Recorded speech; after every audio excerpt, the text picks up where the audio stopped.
Como eu já falei para vocês, Manda bola. é um prazer poder estar aqui e o tema de hoje é sobre as 28 crenças. Olha só, alguns poderiam esperar que eu falasse o título assim, ó, 28 doutrinas. Mas eu quero que você pense assim, qual a diferença de doutrina e crença? As igrejas podem formar, ou, no caso, fatiar as doutrinas bíblicas, que a gente conhece como os temas mais importantes da Bíblia.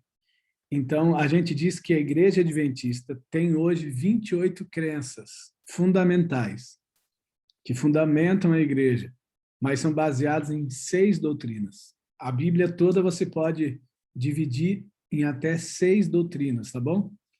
Essa é a coisa interessante de saber. Se você perguntasse assim, tá, mas quais as mais importantes? Elas não são uma mais importante, outras menos importantes, mas elas são complementares. Por exemplo, acredite-se que a primeira doutrina é a doutrina de Deus.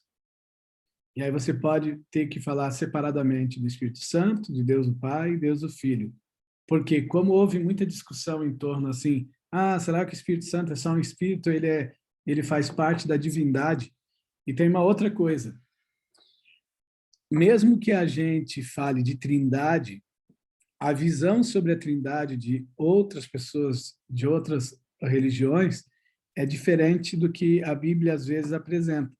Porque nós não acreditamos em 3 deuses, nós acreditamos num Deus trino, que é claro, a gente não sabe explicar como, e o que a gente sabe sobre ele, a única explicação que a gente pode dar é o seguinte: a gente sabe aquilo que ele se deixou revelar. Então, você estuda a vida de Jesus, você estuda a natureza e a Bíblia. São as revelações mais diretas que a gente tem para entender Deus.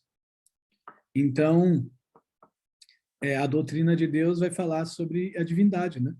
Mas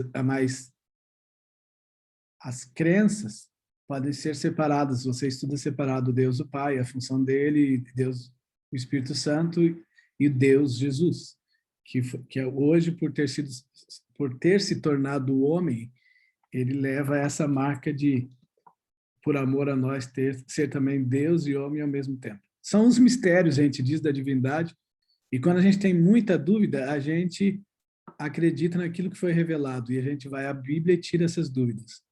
E quando a gente começa a perceber na nossa vida as bênçãos da ação de Deus, a gente entende que ele existe, que a mão dele está guiando, e apesar... Então, aí vem uma segunda doutrina, que é a doutrina do homem, né? Se existem coisas que a Bíblia relata sobre Deus, as características, e se você fosse dizer assim, o que a gente pode dizer? Isso mesmo que o Michael e a Priscila estão falando, né? Em terrenos não revelados, a gente só vai falar suposições, né? Então, sobre a divindade, a gente se cala e fica naquilo que foi revelado. E a Bíblia mesmo diz assim, as coisas encobertas são para Deus. Mas é importante que a gente saiba que nós não temos 3 deuses, tá? Nós temos um Deus trino, uma divindade, que a gente não sabe como, mas se expressa no Pai, no Espírito Santo e no Filho. Mas eles têm sentimento, esse Deus é um mistério que lá no céu nós vamos saber as coisas mais importantes para a eternidade, e aqui na Terra a gente sabe as coisas importantes para viver nesse aspecto de humano caído que a gente está. A doutrina do homem vai tratar do comportamento do homem, da situação do homem e qual é a missão, qual a missão que Deus tinha para o homem aqui e o que aconteceu com ele. E aí tem a doutrina da salvação, que vai falar sobre todo o projeto de Deus para salvar o homem. E a linha inteira da Bíblia, de Gênesis, Apocalipse, vai fomentar todos os aspectos de uma outra doutrina, que é a doutrina do grande conflito. Também existe a doutrina da vida cristã, da igreja e dos eventos finais, tá? Seriam mais ou menos esses pilares principais aí.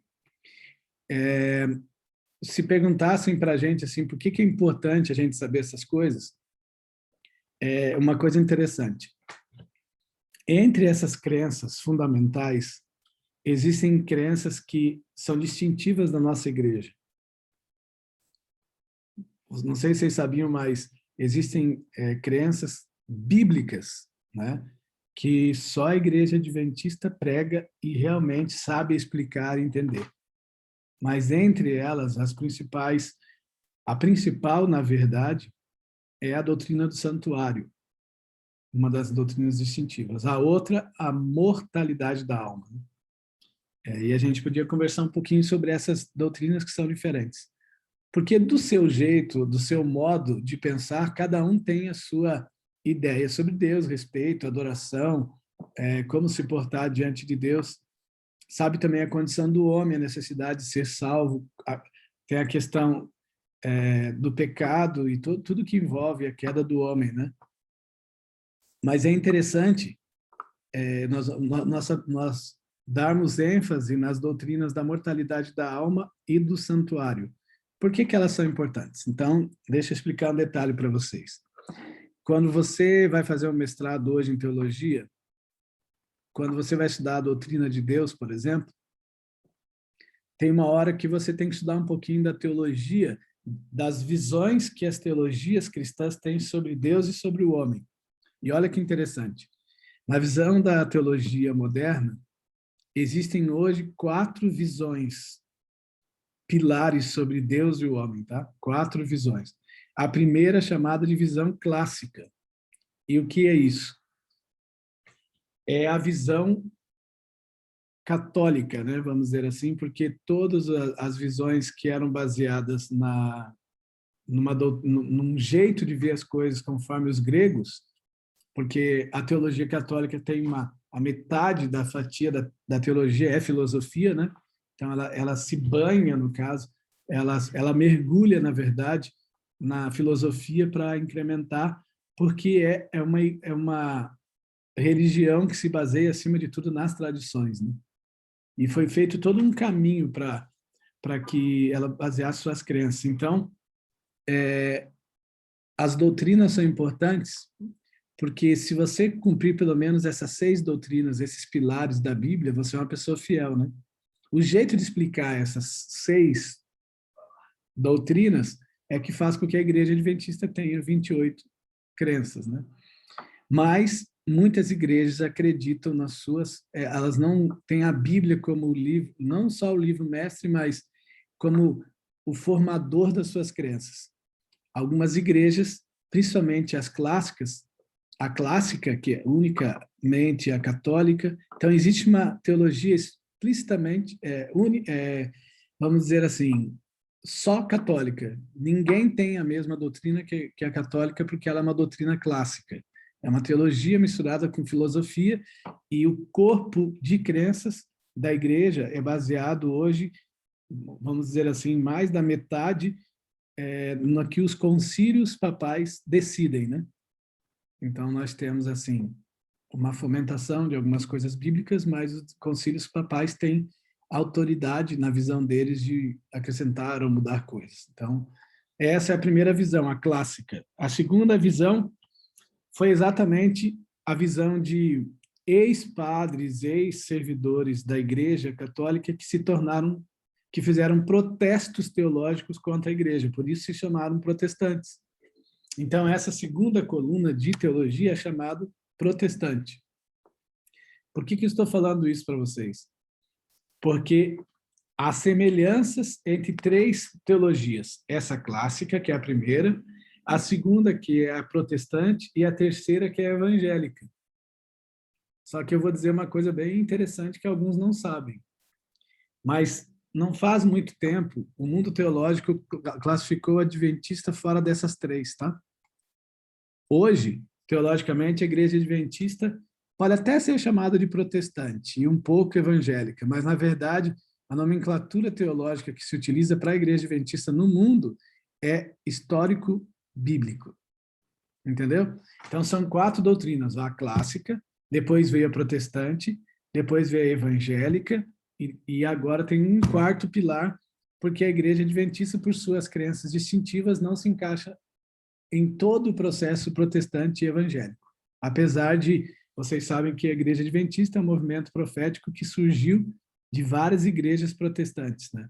Metodistas, Conexão Cristã, batistas, presbiterianos, que estudaram a Bíblia e com as visões que tiveram, se uniram, estudaram toda a Bíblia e foram formando o corpo de crenças da Igreja Adventista. Se perguntarem para vocês, por exemplo, qual é o fundador da Igreja Adventista, você pode dizer que a Igreja Adventista é uma profecia já citada em João, por João no livro de Apocalipse, né? Alguns detalhes do surgimento da Igreja estão na Bíblia. E também, até mesmo, o próprio desapontamento da Igreja.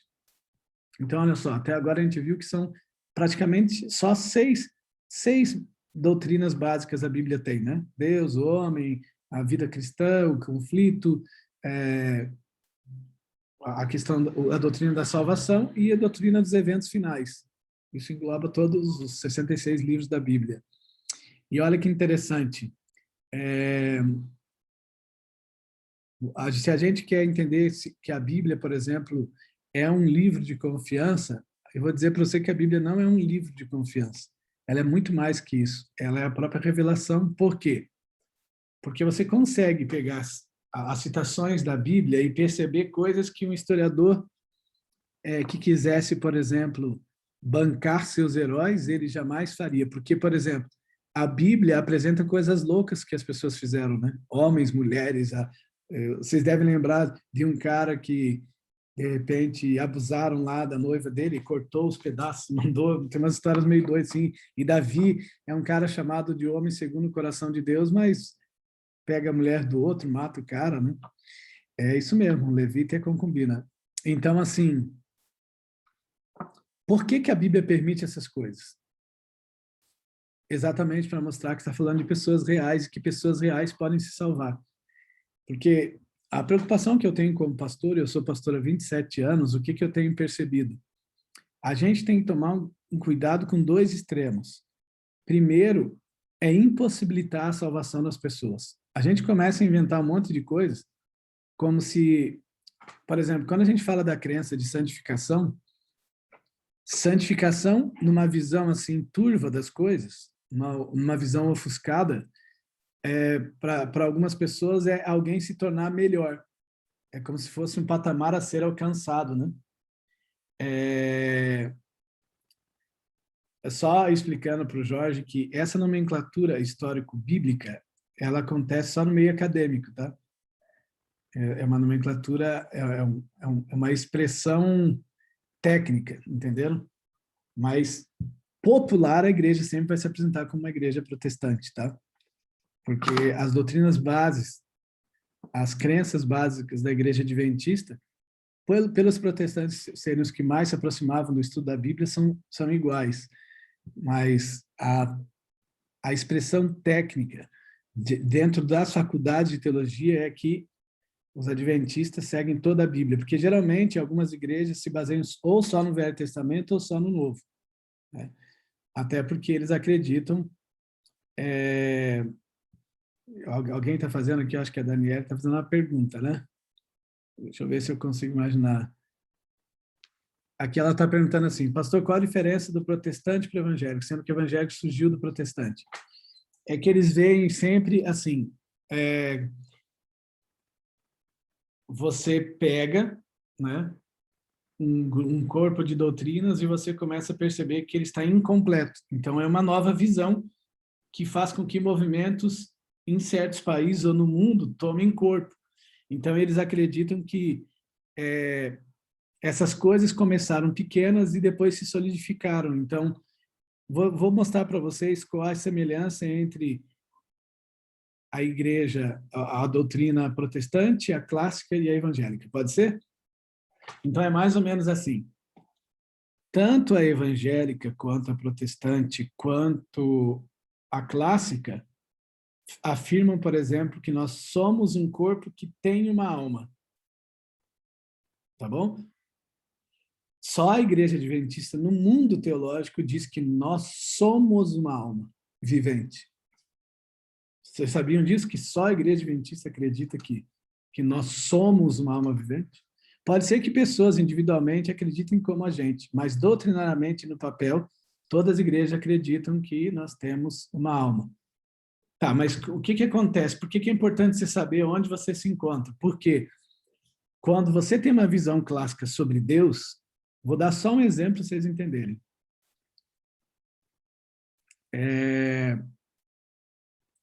Você está olhando Deus numa visão católica. Para eles, aquele Jesus que estava na cruz era uma representação do que era real, mas ele era só um homem, qualquer. Por quê? Porque essas três doutrinas afirmam Deus como atemporal. O que é isso? Os adventistas têm uma outra distinção de todas as outras igrejas. Nós acreditamos num Deus imanente. Tá, mas qual é a diferença desse negócio? Tanto os protestantes, quanto os clássicos, quanto os evangélicos, acreditam que nós, por sermos pecadores, estarmos em estado pós-pecado, Deus não pode se aproximar da gente, senão a gente morreria na hora, fulminado, entendem isso? Então, eles dizem que não é possível essa intromissão de Deus na história e nem essa proximidade de Deus com o homem. Só que, então, tudo que acontece no mundo do homem são representações, como se fosse assim, aqui um teatro espiritual e Deus mandasse artistas representar o que ele é. Seria mais ou menos, Jesus foi só um artista, não foi Deus mesmo que morreu na cruz, entendeu? E tem jeitos diferentes de ver isso. Mas o que a igreja adventista diz diferente das outras? Porque eu acho que é isso que importa para a gente, né? A igreja diz que foi Deus sim. Foi Emmanuel, Deus conosco. Porque nós não acreditamos num Deus atemporal, nós acreditamos num Deus imanente. Que Emmanuel nem é um nome. Porque a palavra correta é Immanuel, imanente. Deus que desce, Deus conosco, Deus que vem por meio da gente. E por que isso é importante? Porque o pessoal se preocupou o que o homem não pode fazer em relação a Deus, que é se aproximar de Deus, senão ele morre, porque Deus tem o Shekinah, aquela luz em forma de fogo, e pá, fulminaria o homem, né?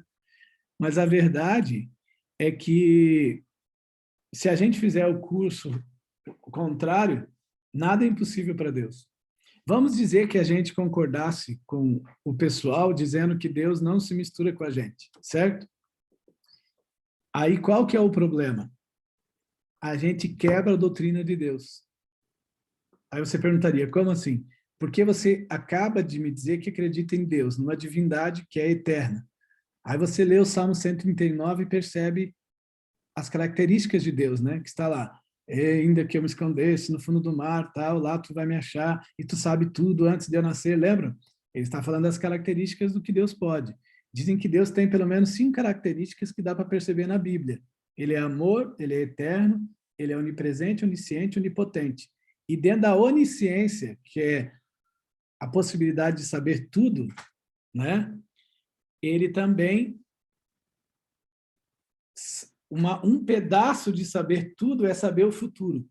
E esse lance de ele saber o futuro antes do futuro acontecer chama-se presciência. Então, a presciência é um pedaço da onisciência, tá?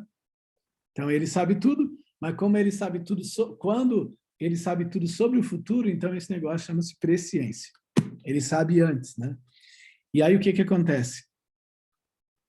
Quando eu digo que Deus não pode descer, então eu estou dizendo que ele tem uma impossibilidade, então ele não é poderoso.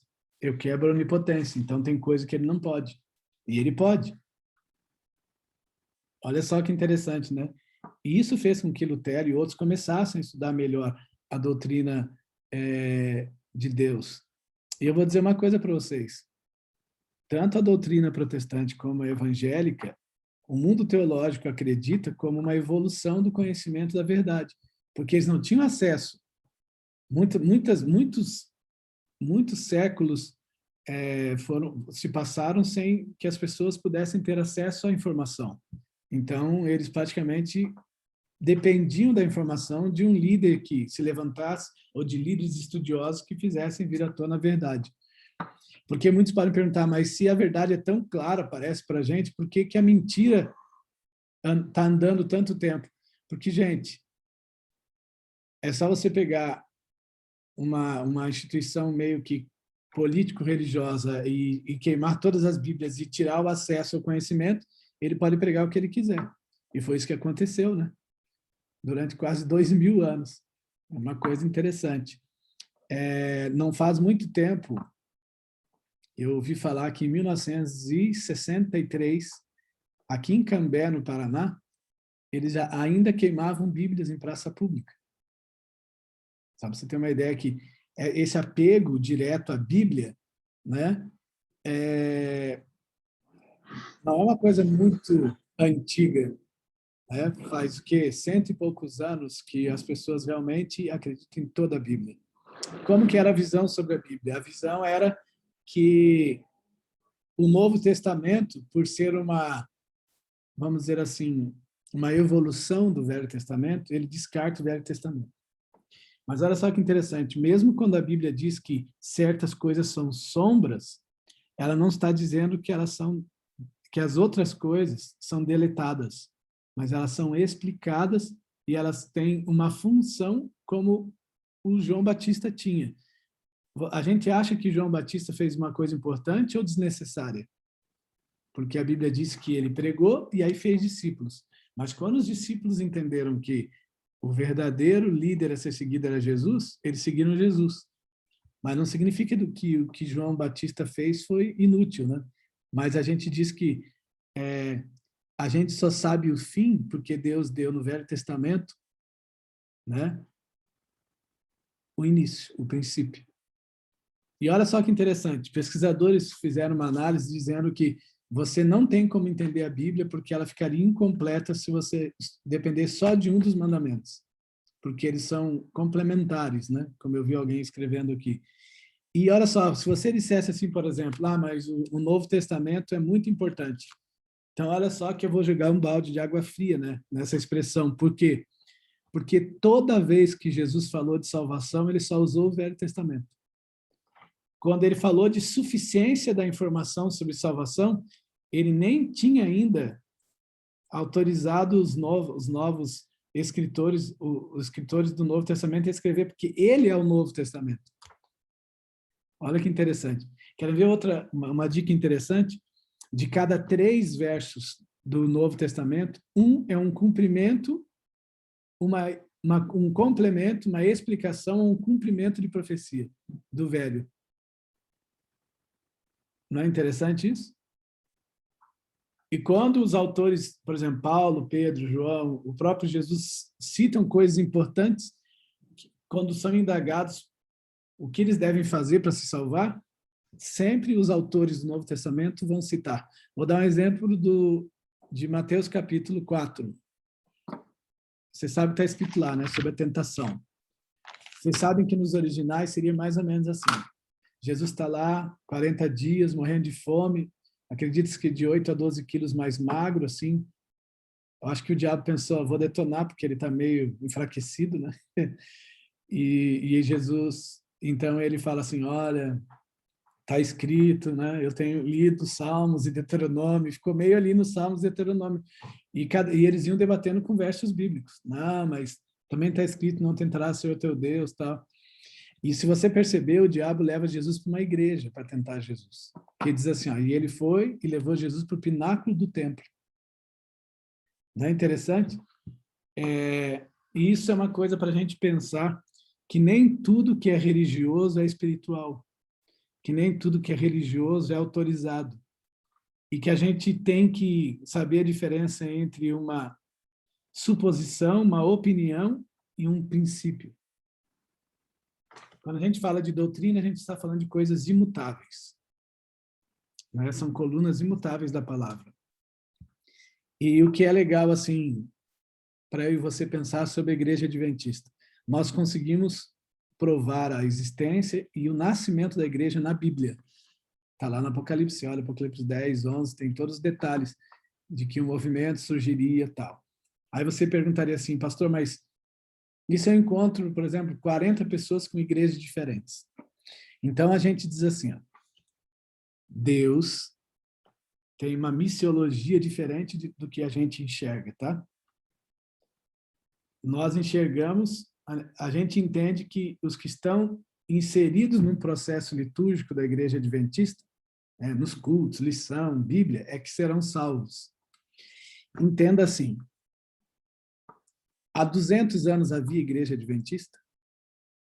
250, 300? Não. Mas então o que é verdade?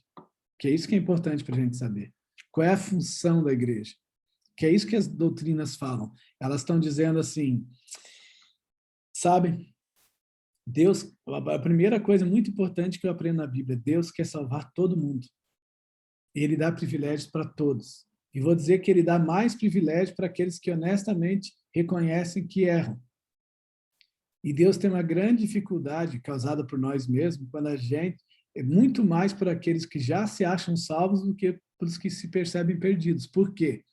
Porque o perigo da pessoa achar que a igreja salva ela, e aí ela não se aprofunda na dependência de Deus, na oração, no estudo da Bíblia, né? Então, na visão das doutrinas da Bíblia, existiu e existe na história uma igreja invisível. Pessoas fiéis, vocês vão perceber, olha só, você está vendo Jesus na manjedoura. Quem vai visitar Jesus não são os judeus, mas são os caras do Oriente, né? Não é interessante? São pessoas de outras culturas, de outras etnias. O que Deus está dizendo? Cara, você tem que pregar, porque tem gente muito decente e verdadeira em vários lugares do mundo, em várias igrejas. Vocês concordam ou não? Isso a Bíblia chama de igreja invisível. Agora, existe o que a gente chama de igreja missional, e igreja que, às vezes, a gente chama de verdade presente. O que é isso? É quando Deus, no meio de uma situação dentro da história, ele levanta um grupo de pessoas pela vontade dele. Ele levantou apóstolos, patriarcas, juízes, reis, um povo, aí o povo rejeitou, daí ele chamou os gentios e são chamados de Israel espiritual. E em cada fase da história, aí você pode ver Lutero, pode ver Zwinglio, John Wesley, tem uma lista deles aí, né? E aí até que você vai se deparar com os valdenses e outros caras que estão na busca da verdade e cavando a verdade no máximo que eles podem. Sabe o que eu acho fantástico? É que Deus leva em conta a honestidade daquilo que chegou para você. E aí, lá em Atos, Paulo declara diretamente isso quando ele diz assim, ó, Deus não leva em conta o tempo de ignorância. Ele está sendo muito claro. Vocês sabem que a gente pode desistir da fé pela visão distorcida de Deus, do homem e da salvação? Então, vou voltar lá para a visão, para as três visões, clássica, protestante e evangélica. Essas três doutrinas são atemporais. Tá bom? Essa é a grande diferença. Essas três doutrinas acreditam num Deus atemporal. Ele não se mistura. Então, ele vai agir. Aí perguntaram assim, mas qual a diferença, por exemplo, da protestante para a evangélica? A protestante vai se basear na graça. A evangélica vai se basear mais no Espírito Santo. A evangélica vai agora, eles chamam de a doutrina do encontro, né? O Espírito Santo que age, e aí, dependendo do jeito que você entende essa doutrina, você pode confundir, por exemplo, a inspiração com emoções e assim por diante. E foi isso que fez com que a igreja adventista não fosse classificada como evangélica, que tem o ramo aí chamado pentecostalismo, tem o neopentecostalismo. Como surgiram esses movimentos? Por fusões, tá?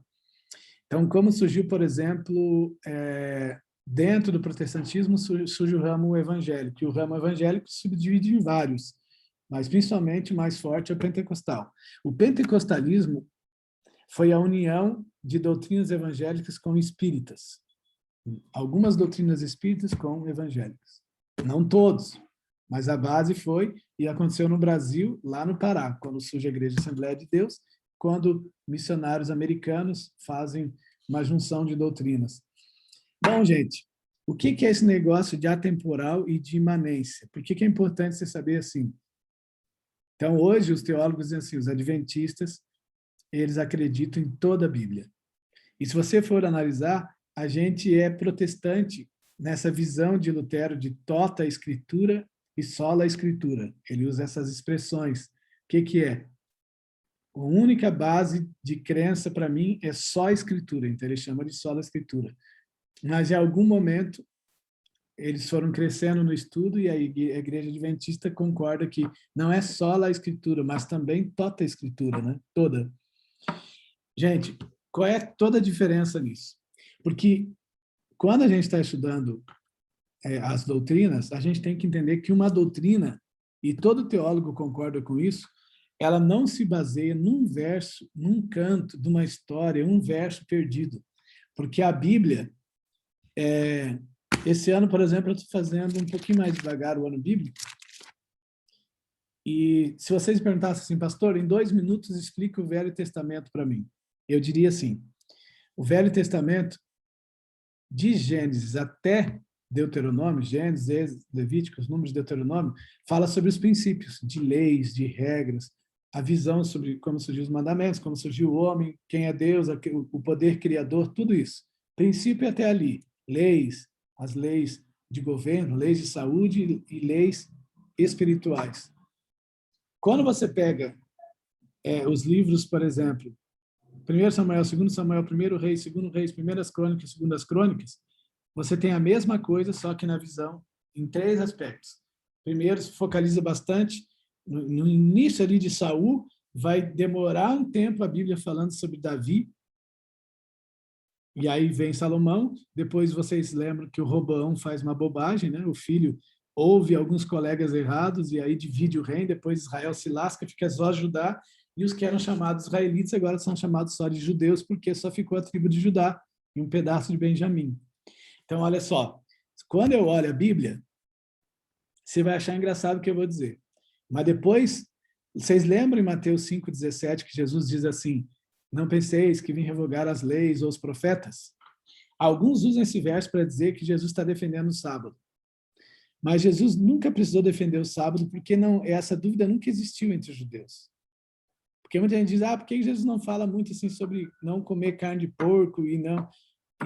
Porque Jesus não perdia tempo com uma coisa que já era óbvia e fazia parte da cultura dos judeus, né?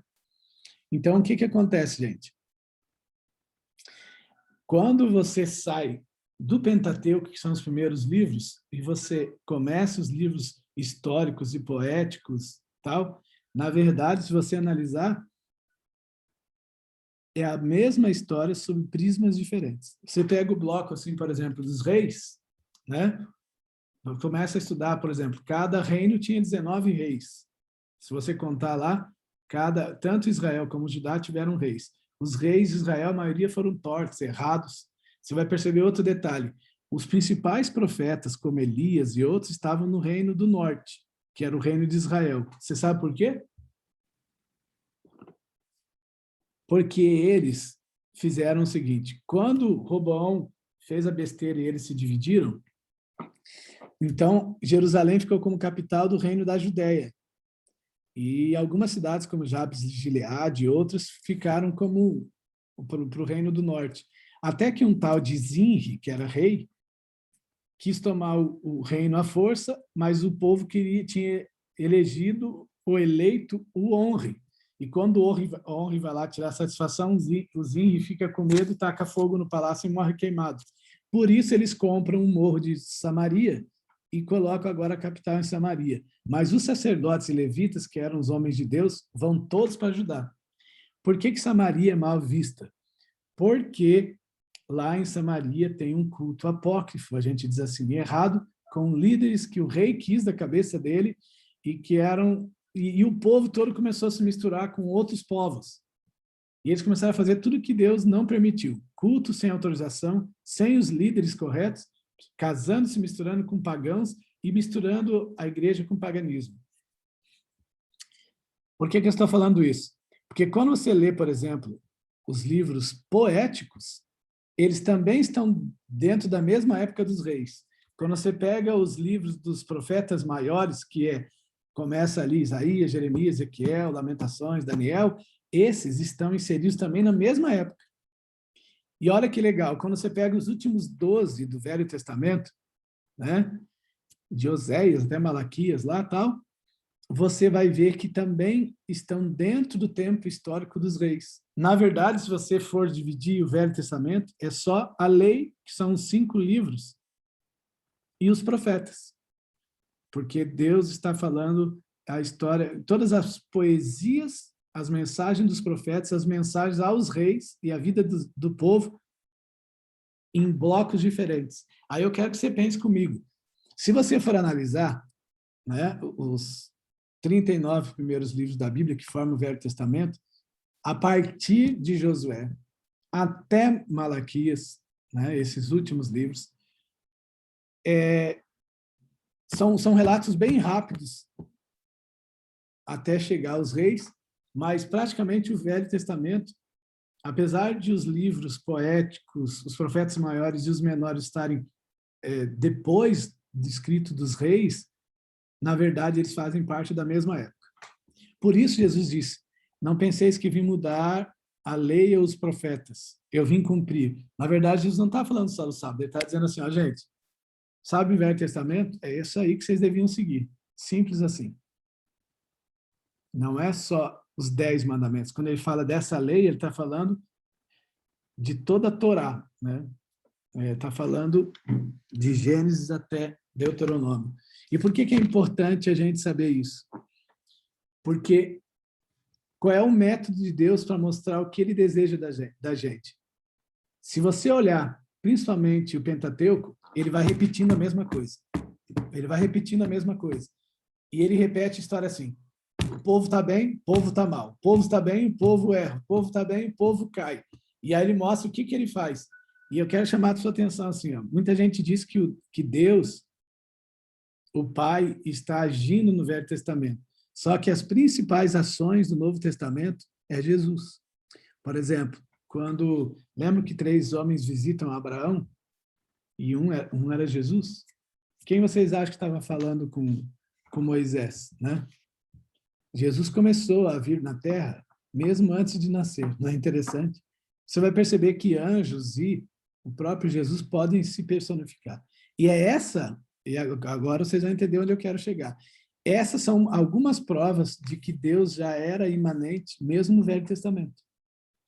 Então, como é que você coloca um homem com pecado diante de um Deus que é santo? É que depende do que a gente entende, porque a santidade de Deus é diferente da nossa, tá? A santidade de Deus é perfeita. A nossa é inútil, se a gente achar que a gente pode se santificar. Deixa eu explicar, não tirem conclusões ainda. O que eu quero dizer é o seguinte, santidade não é você chegar a um grau de que você se tornou uma pessoa melhor. Mas santidade é bem o contrário. É um grau que você chegou de conhecimento que você nunca vai ser nada sozinho. Mas quando o santo habitar em você, você vai estar em santidade. O que significa isso? Que a gente nunca vai ter, nem ser santo, sob hipótese alguma, por guardar mandamentos, por ir à igreja, por saber de coisas. Não. O que transforma a nossa vida é um agente transformador chamado Espírito Santo. E você pode achar a coisa mais louca que eu vou dizer. No fundo, a gente mesmo torna a religião uma coisa chata, inútil, pesada, quando a gente não entende que o ato de salvação, o ato de santificação é todo da parte de Deus. Eu só posso permitir e receber isso. Por isso que a graça parece simples, mas complicada para alguns, porque a gente, como homem, aqui a gente está acostumado a pagar pelas coisas. E quando a gente recebe uma coisa que a gente não pode pagar, isso deve dar uma frustração, né? Mas sabe que tem gente que sem perceber e sem maldade, está tentando pagar a salvação. Tipo assim, quando você vai 500 vezes à igreja, você diz, nossa, eu sou muito melhor, né? Uma vez um menino me falou assim, pastor, eu sou mais melhor. Porque eu já estudei, eu tenho uma coleção de umas 30 e tantas lições na escola sabatina. Aí eu perguntei para ele, o que você aprendeu? Ele falou, não sei, mas é legal, eu tenho todos lá na minha estante. Mas fala alguma coisa assim que você possa aplicar para a sua vida. Ah, é meio difícil, né? Meio complexo, assim, o Velho Testamento. Aí, gente, na verdade, a Bíblia é uma sucessão de repetição dos mesmos princípios, tá? Só que visto por pessoas com funções diferentes. Uma hora o princípio é estabelecido até Deuteronômio, tá? Os princípios de saúde, de religião, de fé e de leis, mesmo judiciais e governamentais, por toda a história. Agora Deus quer que o povo entenda, então ele começa a levantar líderes que ele percebe que são fiéis, são escolhidos, e ele começa agora a explicar na prática qual era o sonho que ele tinha para o seu povo. E você vai ver que ele começa a pensar alguns homens e mulheres no Velho Testamento. Mas se você notar a fundo mesmo, só existem 6 doutrinas em jogo. Há um grande conflito, você olha lá no livro de Jó e percebe bem isso, né? Se você quer entender bastante do grande conflito, os bastidores do grande conflito, tem que estudar o livro de Jó. Você vê que as ações maléficas sempre são do diabo. Ele é o agente gerador de morte, doença, tempestade, ele é o agente. Mas nós demos a liberdade dele agir. Então, o que Deus faz? Ele oferece, mesmo no caos do mundo, que se submeteu à liderança do diabo, ele dá a possibilidade da gente escolher viver num mundo à parte, sendo fiel. Qual é a vantagem? Como assim, pastor? Ele está dizendo assim, ó, se você acha que as vantagens do céu vão acontecer lá no lugar céu, na verdade, o reino de Deus precisa acontecer dentro da gente primeiro. E você já pode viver proteção, bênção, direção de Deus aqui. Para mim, a expressão mais legal que a Bíblia diz é o seguinte, é quando você consegue estar no mundo, mas você se desenraiza do mundo e se conecta em Deus, mesmo no meio do caos. Uma vez eu li um livro que foi muito legal, que diz assim, o autor chama-se John Mason, ele estava tentando explicar o que é paz. Ele falou assim, ó, paz não é a ausência de conflito, mas é a presença de Cristo. Tem diferença? Tem. Porque muitas pessoas só ficam em paz se elas não estão perturbadas com algum problema lá fora. Mas, na visão da Bíblia, paz é a certeza da salvação e da presença de Cristo na vida, que mesmo em meio a uma guerra, mesmo em meio até à morte, a pessoa sabe da sua recompensa e ela começa a ficar em paz. Porque a própria paz é um produto produzido pelo Espírito Santo que ela deixou habitar nela. Gente, significa que santidade não é um procedimento correto. Escute bem isso que eu vou dizer para vocês. Santidade não é um procedimento correto, não é comportamento. Mas santidade é um resultado da habitação de Deus em nós. Nós não produzimos santidade sozinhos. Então, o que eu quero dizer com isso? O movimento mais besta que já existiu na história é a gente perceber que algumas pessoas, sem perceber e sem ser maldosas, tentam pagar a salvação através de um bom comportamento. Eu vou dizer, santidade é um estilo de vida que se transforma devagar, porque Deus ele não cobra que a gente ande na velocidade dele, mas ele nos carrega na nossa. Então, eu quero terminar fazendo você pensar numa coisa assim. Se a religião, a fé fosse uma casa, quando Deus nos encontrou, ele nos encontrou no porão. E o pecado nos jogou para o porão e a gente ficou prisioneiro. Às vezes o diabo faz uma festinha no porão para a gente achar que está tudo legal, né? Mas o porão esconde as realidades. Só que daí, sabe o que a pessoa faz? O diabo dá uma possibilidade da pessoa, através de uma autossantidade, né? Através do seu estudo, da quantidade de conhecimento, se sentir importante, se sentir salva. Mas eu sempre brinco assim, ó, quem vive no porão pode ser enganado a se sentir vitorioso no telhado.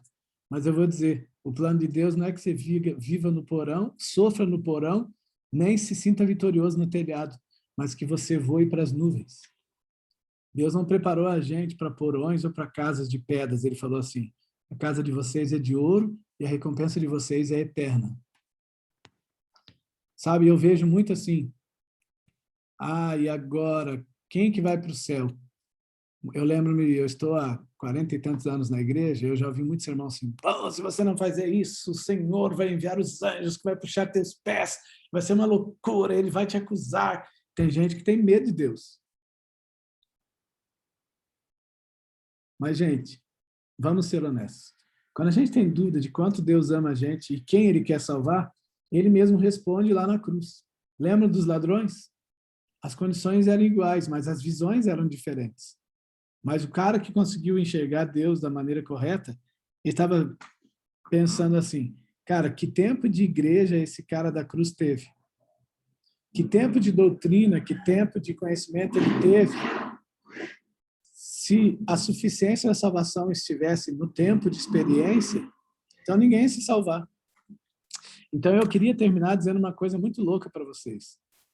Eu não acredito que as pessoas vão se perder por fazerem coisas erradas.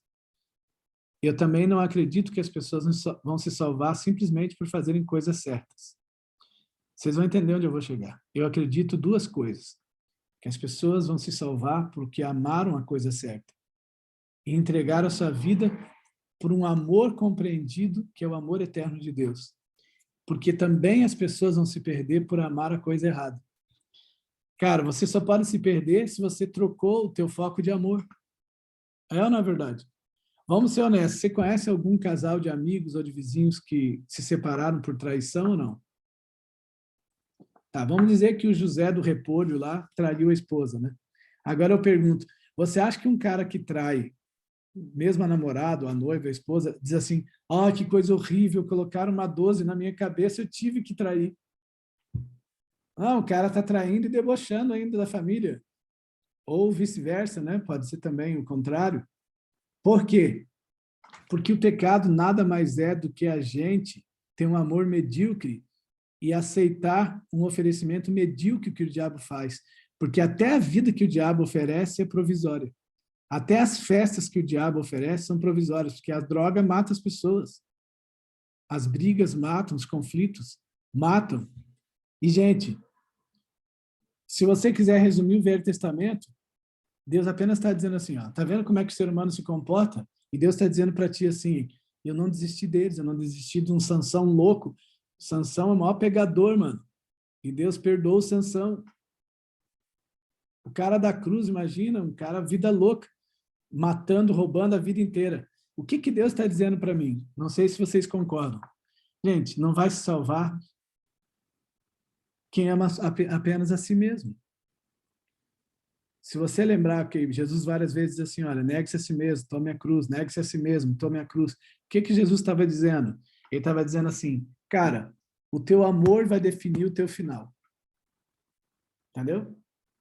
O que você ama vai definir onde você vai chegar. Vou dizer assim, a igreja não pode te ajudar e nem me ajudar em nada se o meu amor e meu coração estiver ligado em alguma outra coisa. Você já viu alguém que está na igreja assim? O pastor está pregando e aí alguém canta uma música, a pessoa está viajando assim, pensando num game, e no filme, e contas, e um negócio novo que surgiu, ou está todo mundo discutindo se o presidente é bom ou ruim, se a política é boa. Gente, eu desafio vocês a se apaixonarem pela Bíblia. Eu li um livro chamado Grande Conflito, vocês conhecem bem, né? O capítulo 39 é muito legal porque a escritora Ellen White, a profetisa, né? Ela diz assim, um dia quando os homens decretarem que vocês são obrigados a seguir a religião do governo e vai ter um dia de guarda, olha que expressão forte que ela usa. Só aqueles que amarem a Bíblia e estiverem tendo contato com ela vão entender e conseguir se salvar. Será que é importante estudar a Bíblia? E outra coisa, eu vejo a vida religiosa, uma das doutrinas é o grande conflito. Eu vejo que o maior desafio da gente é entender que a gente não luta com pessoas e que a nossa maior luta é com a gente mesmo, com o ego. Porque quando a gente sabe que Timothy Keller, ele diz assim, né? O maior Deus desse século é você mesmo. Porque se você for o seu Deus, aí você vai querer que Deus seja teu garçom, teu babá, teu paizinho, né? Aí você vai ser aquele crente assim, exige tudo, todo mundo tem que te entender. Qualquer coisa você sai da igreja como se Deus precisasse da gente, assim, a gente é muito louco, tá lá num porão, Deus te arranca no porão e quer te dar um céu, você diz assim, não, mas tá divertido o porão, né? Aí, de repente, Deus tem que permitir uma Covid, não é Ele que faz essas coisas. Mas você vai perceber na história que algumas catástrofes, que são as colheitas do que o próprio homem plantou, elas às vezes são necessárias porque o homem não aprendeu pelo amor. E há uma verdade universal, né? Quem não aprende pelo amor, às vezes aprende pela dor. mas o propósito de Deus é o amor. Pode ter certeza. Eu acho que a gente pintou um Deus muito severo, muito... A gente acabou crescendo com uma visão muito distorcida do que é a igreja, do que é Deus, do Deus amoroso que é. Gente, se Deus realmente não fosse amor, o que ele faria aqui? Morrendo para um monte de gente que não está nem aí para ele. Se ele realmente não quisesse salvar, por que esperaria quase 6.000 anos, né? Ou mais de 6.000 anos por um homem? Aí você vai dizer, pastor, por que ele não voltou ainda? Porque a longanimidade dele e a presciência sabem quando vai nascer o último fiel. E uma hora, gente, eu acho que não vai demorar muito, vai nascer o último fiel. E aí acabou a história. E aí você vai dizer, mas estamos por fora, pastor, porque na China e na Índia tem 1/3 do mundo lá, só nesses 2 países, e lá estão longe. Gente, existe uma cosmovisão de pregação que é pregar o evangelho para o mundo, e essa visão, essa missão é de Deus, e ele vai fazer acontecer, de jeitos miraculosos, de jeitos impressionantes, extraordinários, mas vai. Só que eu creio, como pastor, que eu e você temos o nosso próprio mundo missionário. E eu vou te dizer, se a gente não ficar pensando coisas loucas, como que vai ser? Isso é problema de Deus. Eu sei que, nesse momento da história, eu e você temos a nossa missão, que é um círculo bem próximo de nós. E a nossa principal igreja é o coração e a nossa casa, nossos amigos e parentes. Por isso eu sempre digo assim, Deus trata do assunto salvação, sabem por quê? Porque a gente vai para o céu, porque amou e aceitou a proposta de Deus. É uma aliança. Não interessa se você vai errar muitas vezes depois da aliança, porque Deus sabe que você vai errar porque você é um ser humano. A gente não vai para o céu porque parou de errar. A gente vai para o céu porque começou a achar repugnante o erro, mesmo tendo caído. Se você concordar comigo, você vai perceber que se a gente for levar em conta que a pessoa só está pronta para ir para o céu quando está santinha e está perfeita, então ninguém vai. Mas como Isaías 53 diz que Jesus olhou o futuro e viu muita gente, e viu que muitos vão se salvar, eu vou te dar essa boa notícia. Muitos vão se salvar porque Deus quer. Porque ele convidou e a pessoa aceitou. Valeu, gente? Estamos aí, essas doutrinas de Deus, do homem, a doutrina da igreja, ou dos princípios, né? Doutrina do grande conflito, dos eventos finais. Mas você pode fatiar em 28 crenças fundamentais. Mas o mais importante é o seguinte: Deus ama você. E a gente tem que cuidar para não se acostumar demais com essas coisas daqui e perder a noção de que a igreja ela é só um instrumento, a igreja adventista é um instrumento que Deus escolheu para esse momento da história, como se fosse um barco que vai receber. Vocês sabem, né? Que é uma profecia de que pessoas de todas as outras igrejas, a tal igreja invisível, virá para ser adventista. Sabiam disso? Tem uma visão sobre isso. E vai ser, porque a grande controvérsia do final vai ser sábado ou domingo, e você vai ter que escolher, e eu também. Mas eu creio que muita gente vai se salvar, e eu creio que você vai estar lá. Porque gente que para estudar coisa de Deus, sabe? Gente que para é porque Deus tem um plano. É gente decente, gente...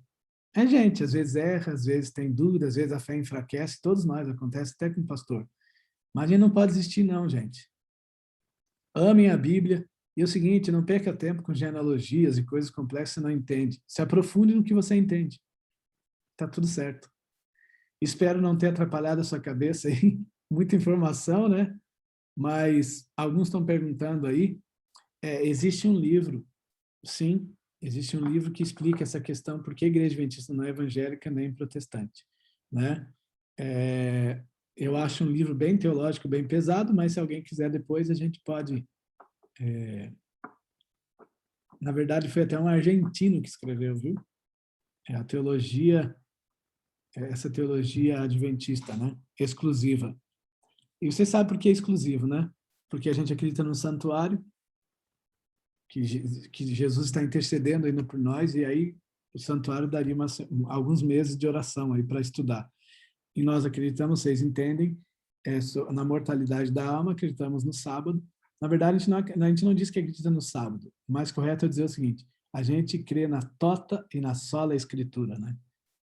Só a escritura como guia, toda a escritura, porque ela é perfeita, e a lei é perfeita. E alguns entendidos dizem que há 5 verdades na Bíblia: Pai, o Filho e o Espírito Santo, a palavra e os mandamentos. Contra isso, não há nada que possa ir contra. Alguma pergunta?